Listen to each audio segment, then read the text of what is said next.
Hello, and welcome to Simon Says Sci-Fi for the legend of the Traveling TARDIS. It's the 6th of December, so Christmas is looming. I'll try and get another one in before the new year. People often say to me, what side of the zodiac are you? And of course, I've always been Sagittarius.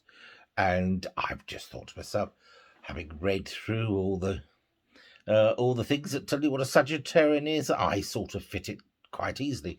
But of course, since conversations with NASA, they've introduced the concept of a 13th star sign, Ophiuchus, and that sent things all crazy. So I can't really associate myself with the new sign that I'm supposed to be. I think it's Scorpio. But I've been talking to a few people who've had near-death experiences, and all of them say that whilst they were in their coma or whatever, that at some point they had visions of them heading towards other planets in the solar system. So I've been thinking to myself, have anyone or do anyone out there consider what celestial body they might be able to identify with?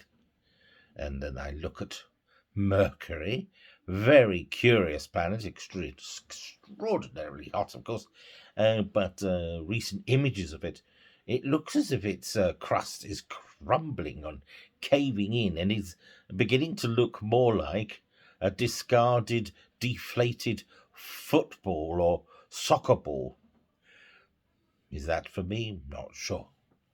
And then what's the next one after Mercury? It's Venus, which is the very curious and mysterious planet, which is closest to Earth. And of course, Earth is the beautiful jewel in our solar system, which we need to look after. And then we come to Mars, which at first people thought was very similar to Earth and may have had a living style like we do on Earth, but they have also found more recently that Mars is actually older than all the other planets in the solar system. Curious. And after Mars, of course, we have the great giant Jupiter with its red eye, followed by Saturn and its beautiful rings. And then we have the coldest planet in the solar system, Uranus, followed by Neptune, which is this glorious blue planet. Perhaps Dorian Moldovar comes from there. And then we come to my personal favourite. We have to say, who do I identify with? And it has to be Pluto. Now, before you all start going, wah, wah, Pluto is no longer a planet. Well, it has been some sort of celestial body out there who, for most of my life, was considered to be our ninth planet.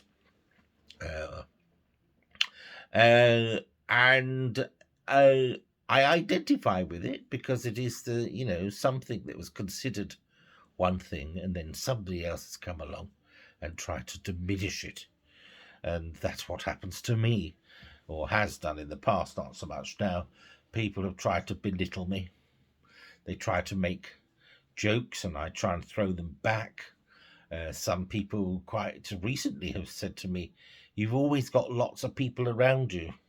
And I joke that's because I have the greatest mass, and the greatest mass will attract satellites.